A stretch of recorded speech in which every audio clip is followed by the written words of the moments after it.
Bonjour, alors aujourd'hui je vais vous montrer comment fonctionne l'intégration CRISP Smartly. D'accord? Qu'est-ce que CRISP? Quelques mots sur cette solution, qui est un logiciel de relation client, à travers laquelle en fait vos agents vont pouvoir se connecter et retrouver en fait les différentes requêtes de vos utilisateurs, que ce soit sur le site web ou l'application mobile ou Facebook Messenger, et y répondre directement. Donc avec des fonctionnalités avancées et une interface plutôt intuitive. Comme on aime bien cette solution, on a décidé de la proposer à nos clients pour compléter en fait le travail du chatbot, puisque le chatbot va répondre à un certain nombre de cas d'usage pour lesquels il a été programmé, mais lorsque ce sera nécessaire, il pourra décrocher et passer la main à un agent humain qui va traiter la demande de l'utilisateur. Et ce qui est intéressant, c'est que tout cela va se faire à travers une seule et même fenêtre de chat, permettant à l'utilisateur d'avoir une expérience beaucoup plus fluide au final. Voyons voir ça. Donc ici, je suis sur CRISP. J'ai créé un compte, j'ai fait le lien, j'ai configuré en fait mon bot pour qu'il puisse se connecter à CRISP. Donc si vous voulez savoir comment faire, il vous suffit de consulter la documentation. Il y a un tutoriel qui vous montrera comment faire pas à pas. Ici, je suis dans la partie conversation non résolue et on voit que j'ai une boîte aux lettres qui est vide. Je n'ai pas de conversation en attente. Et justement ici, ce qu'on va venir faire, c'est qu'on va déclencher une conversation avec l'agent, faire une demande d'escalade. Avant cela,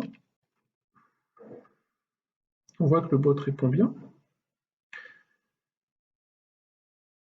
On va faire une demande d'escalade. Ici, vous voyez que j'ai tout de suite une conversation qui apparaît.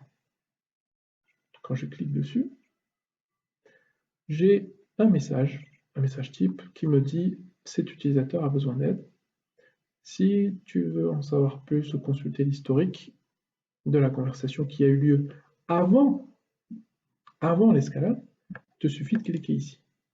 Donc ici, lorsque je clique, effectivement, je retrouve donc un historique des conversations qu'il y a pu avoir entre le chatbot et l'utilisateur.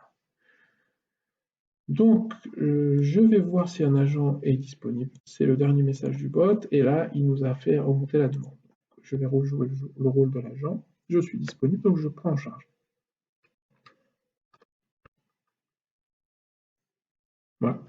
Là, j'ai une petite notification audio aussi au niveau de la web chat, et comme vous voyez, le message apparaît, mais un peu différemment, puisque l'avatar n'est plus le même. Là, on avait l'avatar du chatbot, et là, on a l'avatar d'un agent. Voilà, donc how can I help you, par exemple. Voilà. De l'autre côté, l'utilisateur va décrire son problème. On va imaginer qu'il a perdu son mot de passe, par exemple. Vous voyez que les messages apparaissent en temps réel. I can't remember it.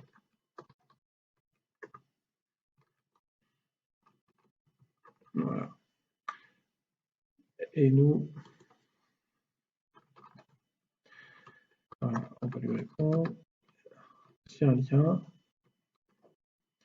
To regenerate. Voilà. To reset your password. Hop.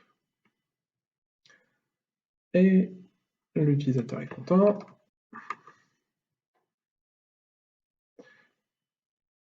On dit au revoir. On clôt la conversation. Elle passe en vert. D'accord. Si je reviens ici dans les conversations non résolues, vous voyez que j'en ai plus. Et là, Le bot me répond à nouveau.